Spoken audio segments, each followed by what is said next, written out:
Oke, karena pemateri sudah bergabung di live, maka kita langsung saja masuk ke materi yang akan dibawakan oleh Bapak Rizky. Kepada Bapak, dipersilahkan. Oke, baik. Terima kasih, Kakak Rizky.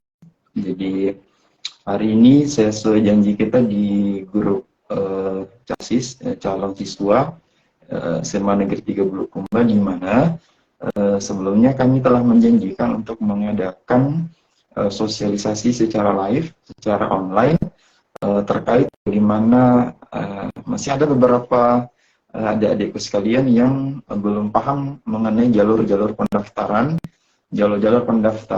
untuk PPDB untuk tahun 2023 ini. Di mana sebelumnya adik-adik semua sudah membuat akun di pra pendaftaran kemarin, dan sudah banyak yang sudah buat akun di pra pendaftaran kemarin, dan sekarang di hari Senin nanti, besok sudah mulai dibuka untuk pendaftaran. Jadi kemarin itu baru awal ya, jadi kemarin itu baru awal. Nah, ini intinya. Jadi ini intinya, kita mau mendaftar di jalur mana? Di jalur afirmasi, jalur zonasi, di jalur perpindahan orang tua, di jalur akademik, non akademik, dan seterusnya. Dan pada kesempatan kali ini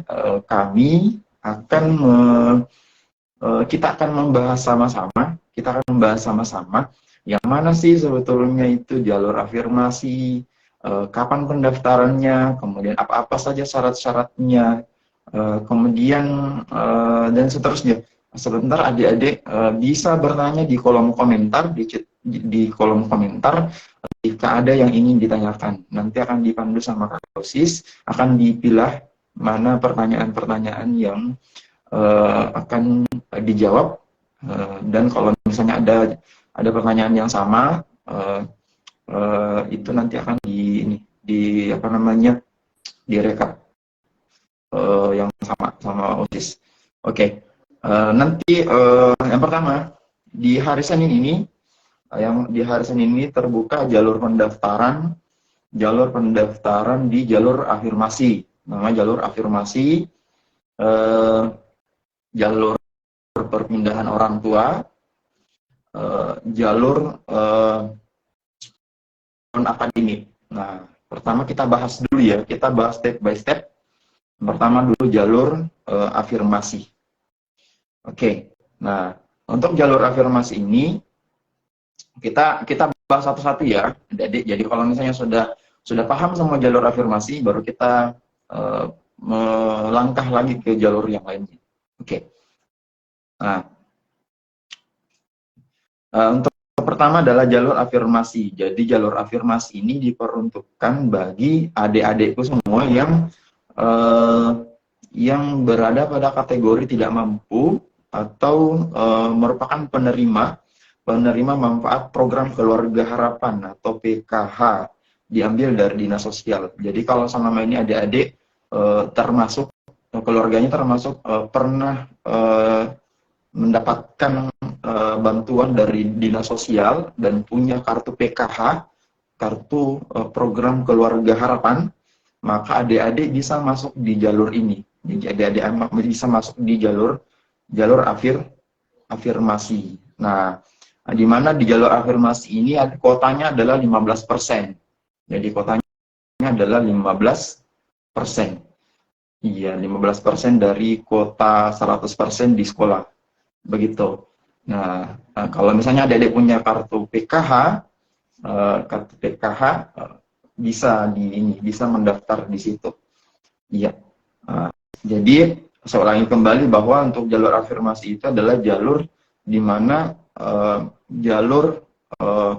diperuntukkan bagi adik-adikku semua yang dari penerima bantuan sosial dari pemerintah yang memiliki kartu PKH atau program keluarga harapan. Yang kedua, jalur afirmasi yang kedua yaitu dari penyandang disabilitas.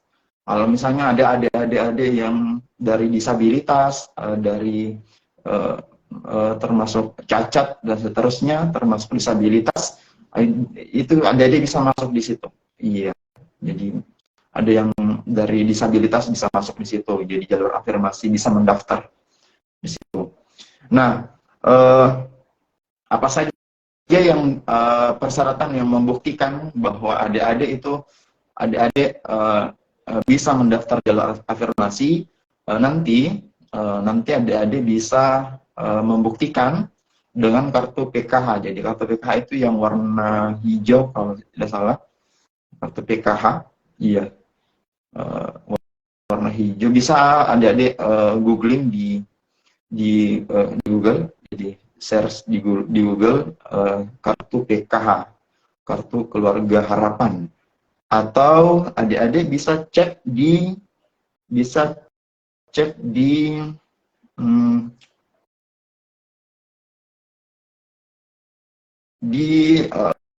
di Google. Jadi bisa tuliskan kakak OSIS, cek Kak OSIS, bisa dituliskan di kolom chat. Jadi cek bansos.kemensos, cek bansos.kemensos.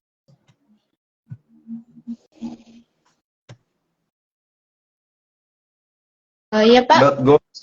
Iya, cek. Jadi saya ulangi ya, bisa dicek di Google, cek bansos.kemensos.go.id. Nah, kalau misalnya dibuka nanti tampilannya akan seperti ini. Jadi nanti akan masukkan alamatnya, provinsi, ini kebalik ya, provinsi, kemudian kabupaten kota, kecamatan, kemudian desa, iya, kemudian nama penerima manfaat. Jadi tulis nama orang tuanya yang sesuai dengan KTP. Nah, bisa dicek di situ kalau misalnya adik-adik termasuk dalam program keluarga harapan atau termasuk dalam kategori tersebut. Walaupun misalnya adik-adik tidak memiliki kartu, jadi walaupun adik-adik tidak memiliki kartu, tapi ketika dicek ternyata orang tuanya masuk dalam PKH, maka adik-adik bisa mendaftar di situ. Walaupun tidak memiliki kartu, iya, walaupun tidak memiliki kartu PKH. Tapi kalau misalnya memiliki kartu PKH itu lebih bagus lagi, iya. Jadi saya ulangi, bisa dicek bansos.go.id, cek bansos.go.id. Saya kirimkan di link grup di sini aja ya.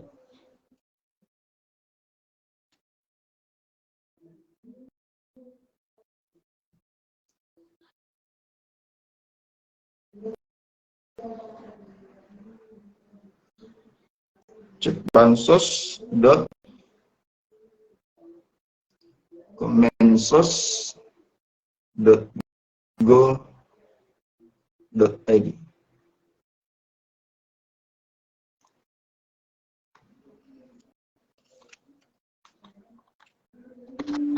Nah, itu sudah dikirim juga sama kakak. .go.id. Cek bansos.kemensos.go.id. Nah, itu yang pertama ya, jalur afirmasi. Jadi saya ulangi, jalur afirmasi itu ada dua, dari program keluarga harapan. Program keluarga harapan pernah mendapatkan bantuan sosial dari pemerintah, dari kelurahan dan desa. Itu bisa dibuktikan dengan kartu PKH yang warna hijau. Bisa adik-adik searching atau Google yang mana itu kartu PKH. Tapi kalau misalnya adik tidak memiliki kartu PKH, bisa adik-adik cek di sini. Ada saya kirim di cek bansos.kemensos.go.id. Nah, nanti adik-adik masukkan di situ alamatnya, alamat orang tua, kemudian tulis nama orang tuanya, kepala keluarganya, apakah adik termasuk dalam kategori tersebut atau tidak. Iya. Oke. Nah, yang kedua adalah penyandang disabilitas bisa masuk jalur afirmasi. Untuk jalur afirmasi ini ada 15% yang akan diterima. Seperti itu. Iya.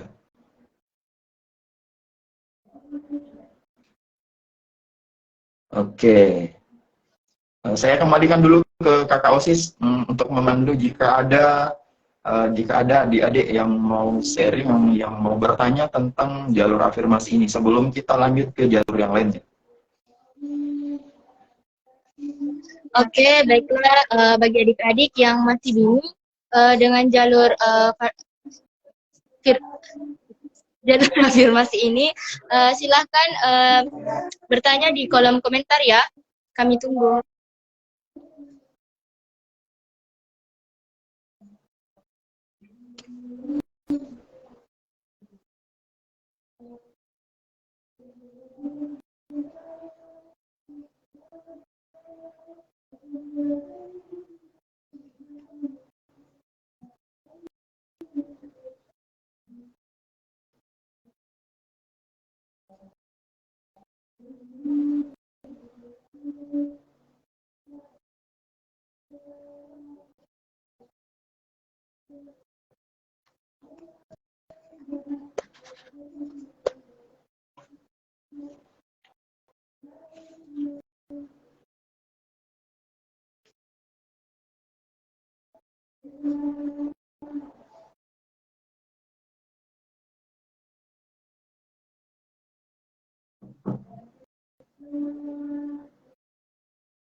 Ya, ayo.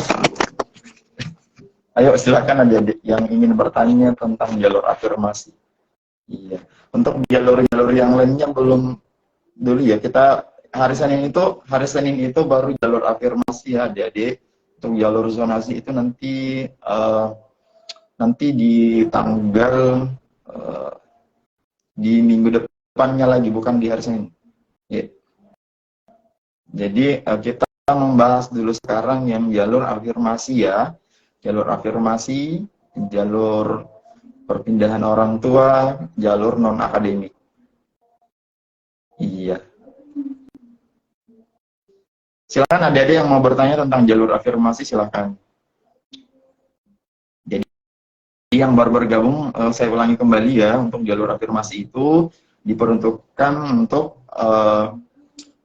bagi calon siswa yang masuk dalam kategori program keluarga harapan dari Dinas Sosial. Jadi yang kedua adalah dari adik-adik yang masuk dalam kategori disabilitas, yang cacat dan seterusnya, itu masuk di jalur afirmasi. Kuota yang disediakan itu 15%. Jadi dia kayak seperti jalan tol lah ya. Tol bisa kayak bebas tes langsung di situ. Langsung keterima. Iya, lewat jalur afirmasi. Dan itu dibuktikan dengan kartu PKH. Jadi kalau misalnya adik-adik bingung emang itu kartu PKH, di search saja di Google, namanya kartu PKH. Iya. Kemudian bagaimana kalau misalnya kartu PKH-nya tidak ada, tapi merasa bahwa bahwa pernah mendapatkan bantuan sosial dari pemerintah. Nah, bisa ada cek di website yang kami kirim tadi, yaitu di mana kakak OSIS, bisa disebutkan lagi di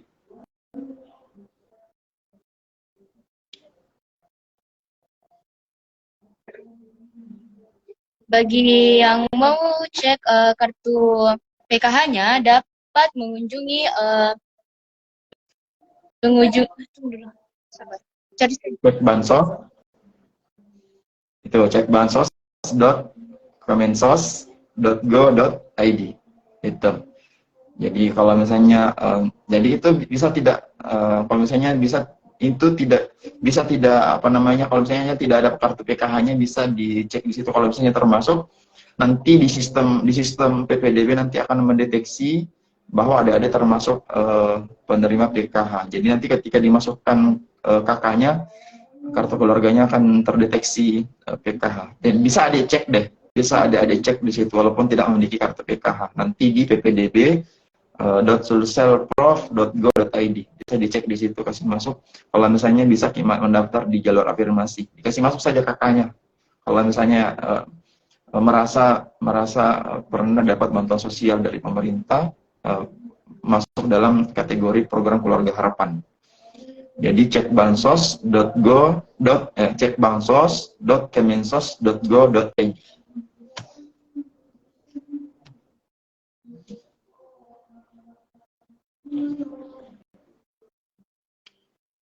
Ya, ada yang bertanya nih ya dari DRNX Unikan. Ada yang bertanya dari teman kita. Pertanyaannya itu, apakah di jalur afirmasi harus menggunakan kartu PKH? Wah, keren pertanyaannya. Iya. Jadi siapa ini? Iya, DRNX Unikan. Jadi pertanyaannya sangat bagus sekali. Apakah jalur afirmasi juga menggunakan jarak K? Jadi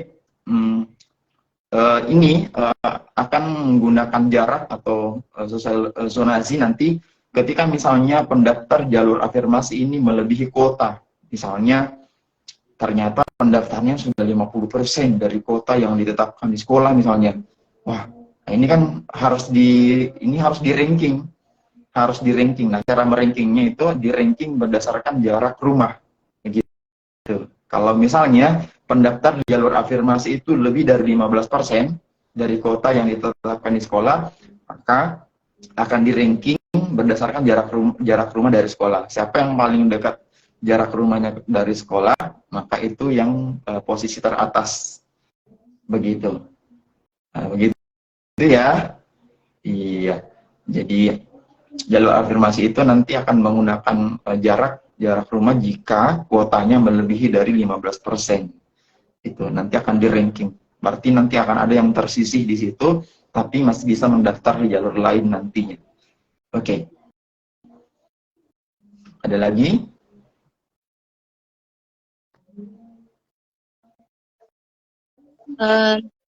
Ada juga Pak pertanyaan dari teman kita FLE, yaitu apakah di jalur afirmasi ini harus menggunakan kartu PKH atau bisa kartu lain? Iya. Oke. Di Juknis, jadi selama ini di Juknis itu yang dilampirkan itu adalah kartu PKH. Namun dari diskusi dengan cabang dinas, penyampaian dari cabang dinas bahwa jika seandainya artinya tidak memegang kartu PKH, bisa dicek dengan menggunakan, masuk di apa tadi? Cek bansos.kemensos.go.id. Nah, masukkan iya. Jadi silakan masukkan di situ biar tidak ada kartu PKH tak. Iya. Kemudian apakah kartu KIP bisa? Kartu apa lagi tuh? KIP tidak bisa. Kartu KIP tidak bisa. Kartu apa lagi tuh?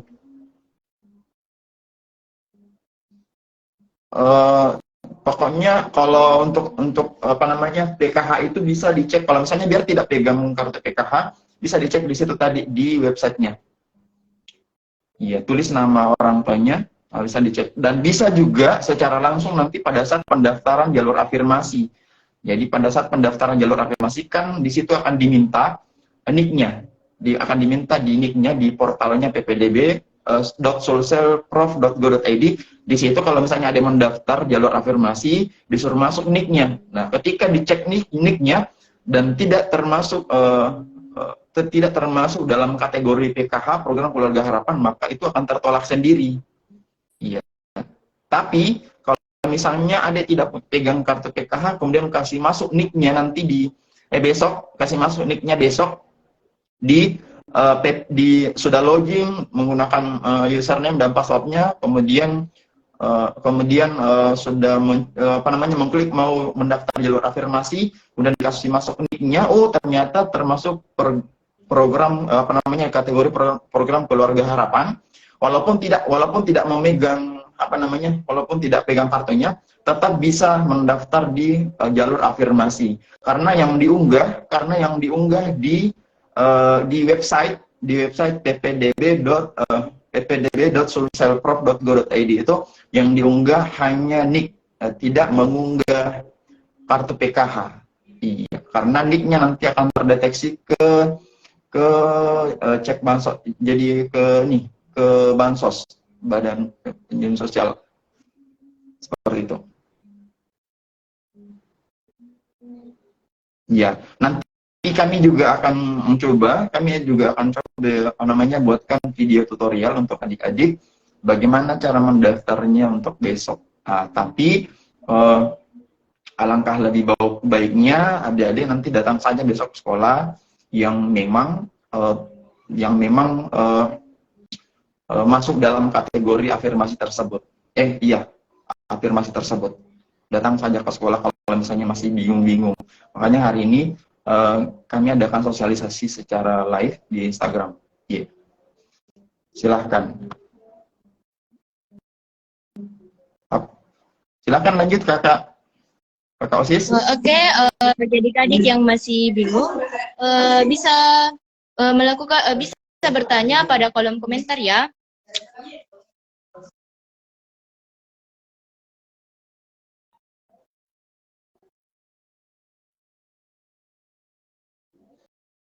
Itu, selain dari kartu PKH, apa saja yang dibutuhkan untuk jalur afirmasi? Itu ya, masih tadi ya bertanya.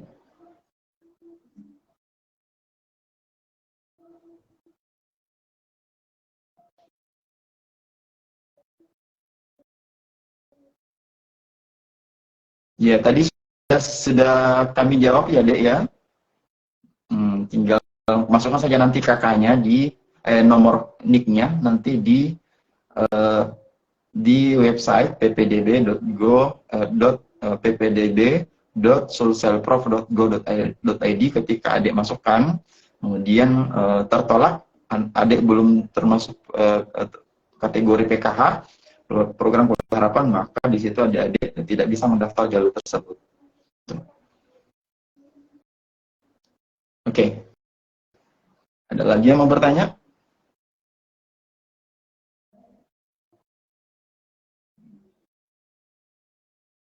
Apakah jika menggunakan jalur afirmasi bisa menguasai dimensi? Dimensi apa ini, Dek? Wahyu Hairil.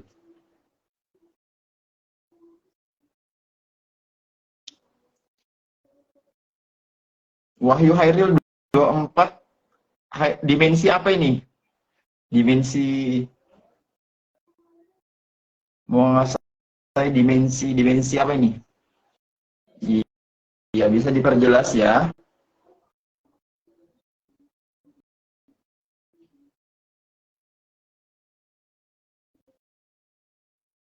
Oke, adik-adik, kami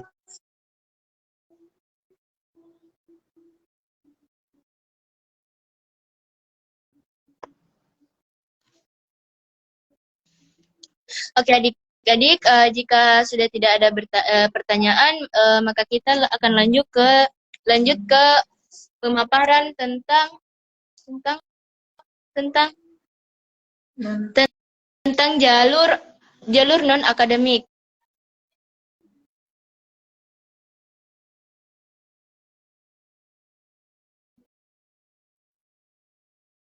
Kita lanjut ya. Iya, kita lanjut Iya, ke Pak. jalur. Lanjut saja. Non akademik. Oke. Ya.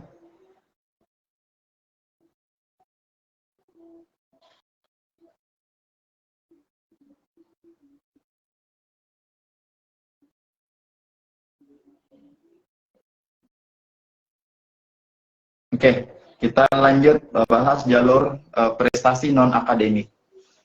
Oke, jalur prestasi non akademik ini adalah jalur penerima PPDB yang diperuntukkan bagi calon peserta didik yang memiliki prestasi dalam kejuaraan atau lomba. Iya, jadi ketika adik-adik yang pernah ikut lomba, jadi lomba-lomba kejuaraan bidang non akademik itu yang diselenggarakan oleh instansi pemerintah atau swasta di tingkat kabupaten atau kota, tingkat provinsi, dan tingkat nasional setara internasional. Jadi jalur non akademik ini diperuntukkan untuk adik-adik yang pernah mewakili sekolahnya atau mewakili sekolahnya untuk lomba-lomba yang non akademik di luar, iya, lomba-lomba non akademik di luar. Oke, contohnya OSN, ya pernah ikut OSN SMP, kemudian pernah juara tingkat kabupaten, tingkat provinsi, atau tingkat nasional atau tingkat internasional, salah satunya. Jadi kalau misalnya pernah mewakili Kabupaten Bulukumba untuk OSN, Olimpiade Sains Nasional, itu bisa dilampirkan, itu bisa masuk di jalur non akademik. Apalagi contoh kompetisi olahraga siswa nasional KOSN atau O2SN yang bagian-bagian olahraga ini, iya, bagian-bagian olahraga, Olimpiade Olahraga Siswa Nasional O2SN. Kalau misalnya pernah mewakili Bulukumba misalnya, dapat sertifikatnya, mewakili Bulukumba ke tingkat provinsi atau mewakili provinsi Sulawesi Selatan ke tingkat nasional, itu bisa masuk di jalur non akademik, ya, jalur prestasi non akademik. Apalagi Olimpiade Literasi Siswa Nasional, Olimpiade Penelitian Siswa Indonesia, kompetisi sains madrasah, ini bagi yang madrasah, iya. Kemudian lomba cipta seni pelajar, kompetisi robotika, festival dan lomba seni siswa nasional FLS 2N, pokoknya semua yang diadakan oleh dinas sosial ataupun swasta, ya, dinas sosial ataupun dinas pendidikan atau swasta. Iya, semuanya bisa mendaftar di jalur non akademik itu. Nah, ini nanti akan di ranking berdasarkan tingkatan juaranya. Kalau misalnya dia juara internasional, itu lebih tinggi bobotnya. Kalau juara internasional itu dapat nilai 100. Tapi kalau nilai juara nasional dapat 85. Kalau juara provinsi dapat 70. Kalau misalnya kabupaten dapat 55. Nah, seperti itu, nanti akan di ranking berdasarkan tingkatan kejuaraannya. Begitu. Iya. Dan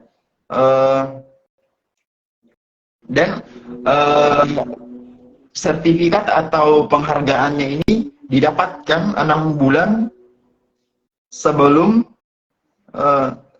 tersebut diperoleh pada jenjang 6 bulan, diterbitkan paling singkat 6 bulan sampai 6 bulan sebelum ini. Iya, bukan 3 bulan kemarin, tapi paling lambat 6 bulan sebelum pendaftaran ini. Iya, jadi seperti itu. Dan prestasinya ini harus didapatkan di tingkat SMP. Bagaimana kalau misalnya SD atau pernah juara melukis waktu TK? Iya, itu tidak bisa. Atau pernah juara makan kerupuk atau di SD, itu tidak bisa. Harus prestasi non akademik itu pada saat adik berstatus SMP. iya, siswa menengah pertama atau madrasah atau madrasah yang MTS gitu. Madrasah sanawiyah, sanawiyah seperti itu. Saya rasa itu dari untuk itu. Dan kalau misalnya ada adik-adik ada yang termasuk ini, persyaratannya adalah sertifikatnya dibawa ke sekolah, tapi harus disahkan di mana sertifikat itu diterbitkan, harus disahkan. Kalau misalnya di bidang olahraga disahkan di KONI, kalau misalnya di bidang keagamaan disahkan di kantor urusan agama di Kanwil Kemenak, di Depak, Departemen Agama Kabupaten Bulukumba kalau misalnya di kabupaten. Kemudian di bidang prestasi akademik seni, ilmu pengetahuan itu disahkan di dinas pendidikan provinsi atau di dinas pendidikan kabupaten. Kalau misalnya di bidang pramuka itu disahkan dan mendapat pengesahan dari Kuarda atau Kuarcap.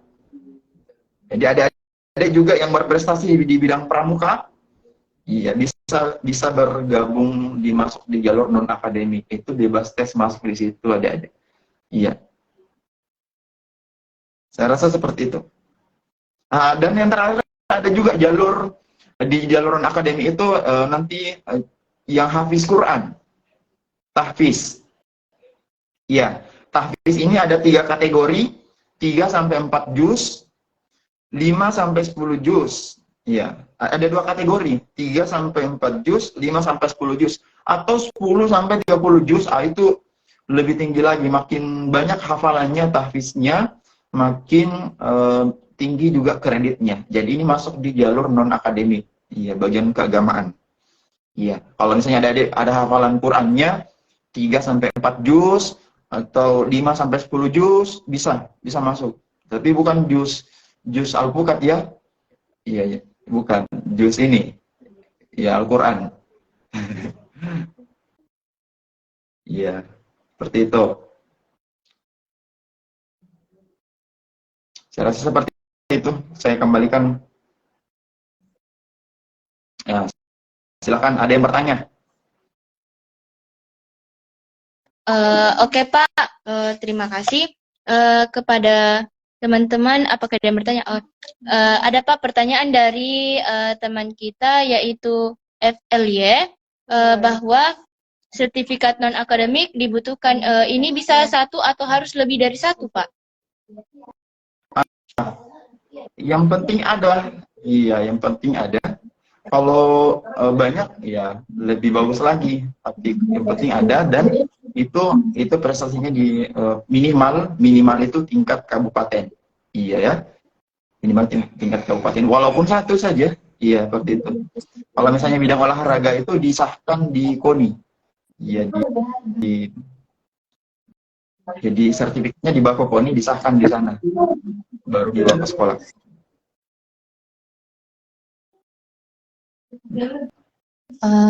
Oke Pak, selanjutnya ada juga pertanyaan dari Y7967, apakah bisa jalur prestasi olahraga cabang voli tingkat SMP?